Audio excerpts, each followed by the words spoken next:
ರಾಜ್ಯದಲ್ಲಿ ಉದ್ಯೋಗಾಕಾಂಕ್ಷಿಗಳ ಪ್ರತಿಭಟನೆಯ ಕಾವು ದಿನೇ ದಿನೇ ಹೆಚ್ಚಾಗ್ತಾ ಇದೆ. ಈಗಾಗಲೇ ಬಿಜೆಪಿ ನಾಯಕರು ಪ್ರತಿಭಟನಾ ಸ್ಥಳಕ್ಕೆ ಭೇಟಿ ನೀಡಿ ಪ್ರತಿಭಟನೆಗೆ ಬೆಂಬಲವನ್ನ ನೀಡಿದ್ದಾರೆ.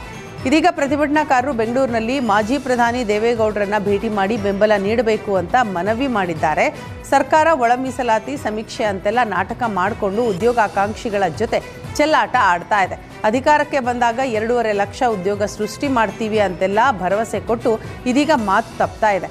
ಇದೇ ರೀತಿ ಮುಂದುವರೆದರೆ ನೇಪಾಳದಲ್ಲಿ ಆಗ್ತಾ ಇರುವಂತೆ ಇಲ್ಲಿಯೂ ದೊಡ್ಡ ಪ್ರಮಾಣದಲ್ಲಿ ಹೋರಾಟ ಮಾಡೋದಾಗಿ ಸರ್ಕಾರಕ್ಕೆ ಎಚ್ಚರಿಕೆ ನೀಡಿದ್ದಾರೆ.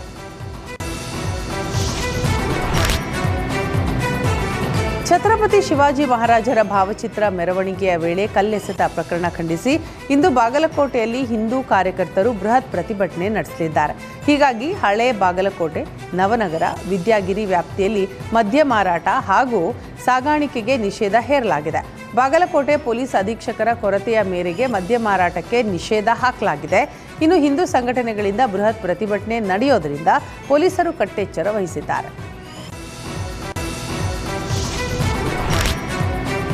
ಆರೋಗ್ಯ ಇಲಾಖೆಯ ಆಹ್ವಾನ ಪತ್ರಿಕೆಯನ್ನು ಉರ್ದುವಿನಲ್ಲಿ ಪ್ರಿಂಟ್ ಮಾಡಿರೋದಕ್ಕೆ ಶಾಸಕ ಅರವಿಂದ ಬೆಲ್ಲದ್ ಕಿಡಿಕಾರಿದ್ದಾರೆ.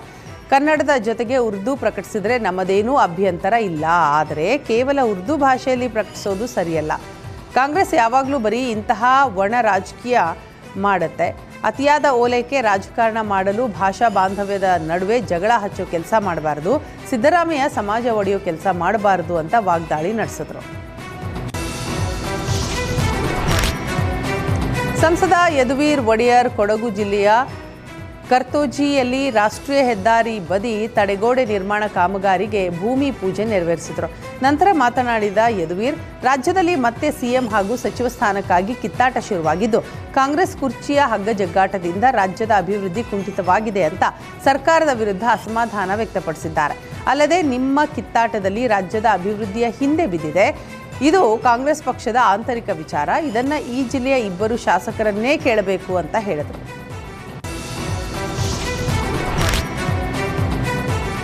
ಬಸ್ಸಿನೊಳಗೆ ಕಡಲೆಕಾಯಿ ಸಿಪ್ಪೆ ಹಾಕಿದ ವಿಚಾರಕ್ಕೆ ನಿರ್ವಾಹಕ ಹಾಗೂ ಪ್ರಯಾಣಿಕರ ನಡುವೆ ಬಡಿದಾಟ ನಡೆದಿದೆ. ಕೊಳ್ಳೇಗಾಲದಿಂದ ಬೆಂಗಳೂರಿಗೆ ಕೆಎಸ್ಆರ್ಟಿಸಿ ಬಸ್ ತೆರಳ್ತಾ ಇತ್ತು.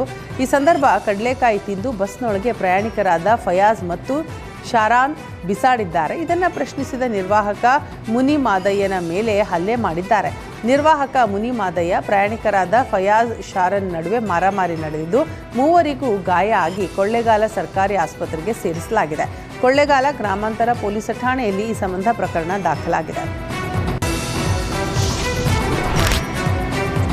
ಬಾಗಲಕೋಟೆಯ ಮುರನಾಳ ಗ್ರಾಮದಲ್ಲಿ ಮಳೆ ಆರಾಧನೆಯ ಶ್ರೀ ಮಳೆರಾಜೇಂದ್ರ ಸ್ವಾಮಿ ಮಠದ ಜಾತ್ರಾ ಮಹೋತ್ಸವದ ನಿಮಿತ್ತ ಮಹಾರಥೋತ್ಸವ ಅದ್ದೂರಿಯಾಗಿ ನೆರವೇರಿತು. ಮಳೆ ರಾಜೇಂದ್ರ ಸ್ವಾಮಿ ಮೂರ್ತಿಗೆ ಪಂಚಾಮೃತ ಅಭಿಷೇಕ, ಮಹಾಮಂಗಳಾರತಿ, ಭಗವದ್ಗೀತಾ ಪಾರಾಯಣ ನಡೆದು ಪುಷ್ಪಾಲಂಕಾರದೊಂದಿಗೆ ವಿಶೇಷ ಪೂಜೆ ಕೈಂಕರ್ಯವನ್ನು ಸಲ್ಲಿಸಲಾಯಿತು. ಹರಕೆಯೊತ್ತ ಅನೇಕ ಭಕ್ತಾದಿಗಳು ದೀರ್ಘದಂಡ ನಮಸ್ಕಾರ ಹಾಕಿ ಹರಕೆಯನ್ನು ತೀರಿಸಿದರು. ಮಠದ ಮಠಾಧೀಶರಾದ ಗುರುಲಿಂಗಸ್ವಾಮಿಗಳ ಸಾನ್ನಿಧ್ಯದಲ್ಲಿ ನಡೆದ ಜಾತ್ರೆಯಲ್ಲಿ ಗ್ರಾಮದ ಗುರು ಹಿರಿಯರು, ಸುತ್ತಮುತ್ತಲಿನ ಗ್ರಾಮಸ್ಥರು ಮತ್ತು ಚಿಕ್ಕಮಗಳೂರ, ಗೋವಾ, ಮಹಾರಾಷ್ಟ್ರ, ಆಂಧ್ರ, ಬೆಂಗಳೂರು ಸೇರಿದಂತೆ ವಿವಿಧ ಜಿಲ್ಲೆಗಳಿಂದಲೂ ಭಕ್ತಾದಿಗಳು ಭಾಗವಹಿಸಿದ್ದು ವಿಶೇಷ ಆಗಿತ್ತು. ಕೊಡಗು ಜಿಲ್ಲೆಯ ವಿವಿಧ ಕಡೆ ಉತ್ತಮ ಮಳೆಯಾಗಿದೆ. ವಿರಾಜಪೇಟೆ, ಎಮ್ಮೆಮಾಡು, ಗುಡ್ಡೆಹೊಸೂರು ಸೇರಿದಂತೆ ಹಲವು ಕಡೆ ವರ್ಷಧಾರೆಯಾಗಿದ್ದು ಇನ್ನೂ 2 ದಿನಗಳ ಕಾಲ ಜಿಲ್ಲೆಯಲ್ಲಿ ಸುರಿಯುವ ಸಾಧ್ಯತೆ ಇದೆ. ಇನ್ನು ಮಳೆಯಿಂದಾಗಿ ಕಾಫಿ ಹೂ ಅರಳಿಸಲು ಅನುಕೂಲವಾಗಲಿದ್ದು ಕಾಫಿ ಬೆಳೆಗಾರರ ಮೊಗದಲ್ಲಿ ಈಗ ಹರ್ಷ ಮೂಡಿದೆ. ಬಾಕಿ ಇರುವ 37,000 ಕೋಟಿ ರೂಪಾಯಿ ಬಿಲ್ ಬಿಡುಗಡೆಗೆ ಗುತ್ತಿಗೆದಾರರ ಸಂಘ ಒತ್ತಾಯಿಸಿದೆ. ಮಾರ್ಚ್ 6ರಂದು ಬೆಂಗಳೂರಿನ ಫ್ರೀಡಂ ಪಾರ್ಕ್ನಲ್ಲಿ ಬೃಹತ್ ಪ್ರತಿಭಟನೆ ನಡೆಸಲಿದ್ದೇವೆ ಅಂತ ಗುತ್ತಿಗೆದಾರರ ಸಂಘದ ರಾಜ್ಯಾಧ್ಯಕ್ಷ ಆರ್ ಮಂಜುನಾಥ್ ಹೇಳಿದ್ದಾರೆ. ನಮಗೆ ಗುತ್ತಿಗೆ ಹಣವನ್ನು ಬಿಡುಗಡೆ ಮಾಡದೆ ಸರ್ಕಾರ ಸಬೂಬು ಹೇಳ್ತಾ ಮುಂದೂಡ್ತಾ ಇದೆ. 37,000 ಕೋಟಿ ಬಾಕಿ ಇದ್ದದ್ದು. ಈ ಹಣವನ್ನು ಕೂಡಲೇ ಸರ್ಕಾರ ಬಿಡುಗಡೆ ಮಾಡಬೇಕು ಅಂತ ಮುಖ್ಯಮಂತ್ರಿ ಸಿದ್ದರಾಮಯ್ಯನವರಿಗೆ 100 ಪುಟಗಳ ಮನವಿ ಪತ್ರವನ್ನು ಸಲ್ಲಿಸಿದ್ದೇವೆ. ಆದರೂ ಸರ್ಕಾರ ನಮ್ಮ ಸಮಸ್ಯೆಯನ್ನು ಗಂಭೀರವಾಗಿ ಪರಿಗಣಿಸಿಲ್ಲ. ಈ ಸರ್ಕಾರ 8-10 ಜಿಲ್ಲೆಗಳನ್ನು ಒಟ್ಟುಗೂಡಿಸಿ ಪ್ಯಾಕೇಜ್ ಮಾದರಿ ಗುತ್ತಿಗೆ ಕರೀತಾ ಇದೆ. ಅವು ಇತರೆಡೆ ರಾಜ್ಯದವರ ಇತರ ರಾಜ್ಯದವರ ಪಾಲಾಗ್ತಾ ಇದೆ. ಅವರ ಬಳಿ ನಾವು ಉಪಗುತ್ತಿಗೆ ಮಾಡಬೇಕಾಗಿದೆ.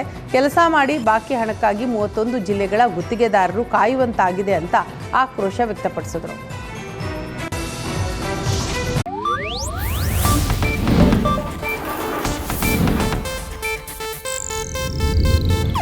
ಇದು ಏಷ್ಯಾನೆಟ್ ನ್ಯೂಸ್ ನೆಟ್ವರ್ಕ್ ಪ್ರಸ್ತುತಿ.